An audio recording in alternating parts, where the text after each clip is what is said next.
আসসালামু আলাইকুম আমার প্রিয় আপুরা ভাইয়েরা, সবাই কেমন আছেন? আল্লাহর রহমতে অনেক ভালো আছেন। নাস্তা রেডি করতেছি সকালবেলা, রুটি আর আলু ভাজি। রুটিটা হইলে আমার বাসার মধ্যে সবাই অনেক মজা করে খায়, তাই আমি রুটি তৈরি করি বেশিরভাগ। আর এখানে খালি আলু ভাজি করতেছি, আলুর সাথে কোনো কিছু দিলে আমার ছেলে মেয়ে খাইতেছে না, খালি আলু ভাজিটা করলে খায়। আর এই টমেটো দিয়ে আলু ভাজি করতেছি। আজকে সকালের নাস্তা আমাদের এগুলি। আমি আবার রোজা রাখি, আমি খাবো না, আমার শাশুড়ি, আমার হাজব্যান্ড, ছেলে মেয়ে ওরা খাবে। আর আমি নাস্তাটা রেডি করে টেবিলে রাখি দিই, তারপরে দুপুরে রান্নাগুলো বসাই দিচ্ছি। আর এত বড় দিন রোজা রাখি, মানে রান্নাঘরের আগুনের তাপে মনে হয় এমন খারাপ লাগে শরীরটা, বলার মতন না। তাই আমি সকালবেলা ঠান্ডা ঠান্ডায় রান্নাবান্নাগুলো কমপ্লিট করে নিই। আজকে আমার রোজা গেছে 3টা, আলহামদুলিল্লাহ আরও 3টা বাকি আছে। মানে পানির তৃষ্ণাটা বেশি ধরে, আর এত গরম পড়ে তো অস্থির অস্থির লাগে, সেই জন্য একটু কষ্ট হয়। আর এই না হলে মানে কোনো খিদে লাগে না, কোনো খাবারের জন্য এত বেশি কষ্ট হয় না, পানির জন্য বেশি কষ্ট হয়। আর এইখানে আমি কচুর শাক ভাজি করতেছি। কচুর শাক এক মুড়ে আনলেও দেখা যায় আমাদের 2 বেলা রান্না করতে হয়। একবেলা রান্না করলে অনেকগুলো হয়ে যায়, এতগুলা খাওয়ার মানুষ নেই আমার বাসার মধ্যে। আর আমার বাসার মধ্যে আমি একটু কচুর শাকটা খাই, আর কেউ এত বেশি খায় না। আমার হাজব্যান্ডে ভালো লাগলে একটু খায়, না এলে খায় না, আমি পছন্দ করি বেশি।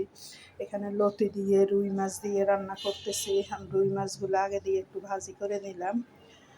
আর এখানে মশলা কষাই নিলাম ভালো করে, টমাটো, পেঁয়াজ, তারপরে হলো রসুন, একটু আদা বাটা, আর একটু বাটা বাটা রসুন দিলাম, আর আস্ত রসুন দিলাম। তারপরে হলুদের গুঁড়া, মরিচের গুঁড়া, একটু জিরা ধনিয়ার গুঁড়া, এগুলো দিয়ে আমি ভাজিটা করি।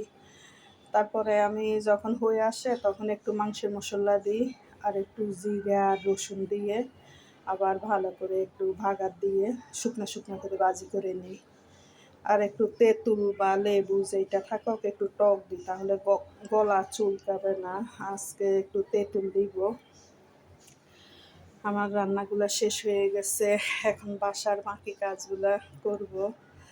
বাসার মধ্যে তো কাজের কোনো অভাব নাই, সারাদিনে কাজ, বাসার মধ্যে একা মানুষ, ঘুরে ঘুরে কাজের কোনো অভাব নাই।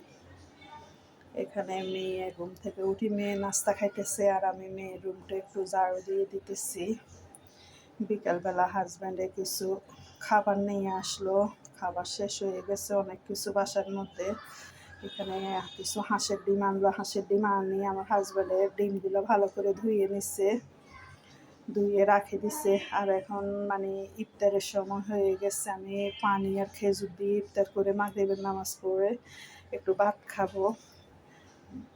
নাস্তা আর খাবো না, একটু ভাত খাবো, ভাত খাই, তারপরে সবাইকে অন্য কিছু রেডি করে দিব।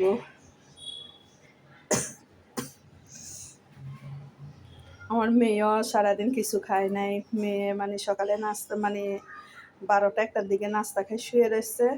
এখন আমি ডাক দিছি, আর এখন মাগরিবের পরে আমি মানে নামাজ পড়ে খাইতে আসলাম, এখন আমার মেয়েও খাইতে আসলো আমার সাথে। একা একা নাকি খাইতে ওর ভাল লাগে না। এখানে বিস্কুট, বন, পাউরুটি, তারপরে মুড়ি, তারপরে হলো তরমুজ, এগুলো আবিজাবি আর কিনে নিয়ে আসলো।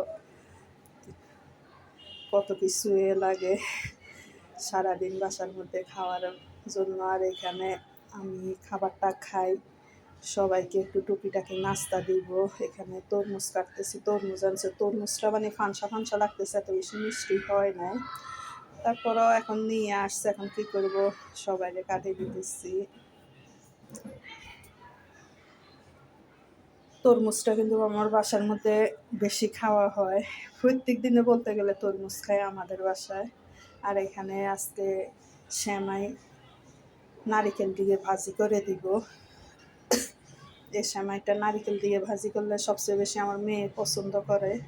আমার শাশুড়ি আবার নারিকেল পিষি বাটে দুধ দিয়ে নারিকেল দিয়ে রান্না করে দিলে আমার শাশুড়ি আবার বেশি পছন্দ করে, কিন্তু ঘি দিয়ে ভাজি করলে সবাই খায়, কিন্তু দুধ দিয়ে রান্না করলে আমার শাশুড়ি বেশি পছন্দ করে খায়। আর আজকে মেয়ের পছন্দ মতো রান্না করি, অন্যদিন শাশুড়ির পছন্দ মতো রান্না করব।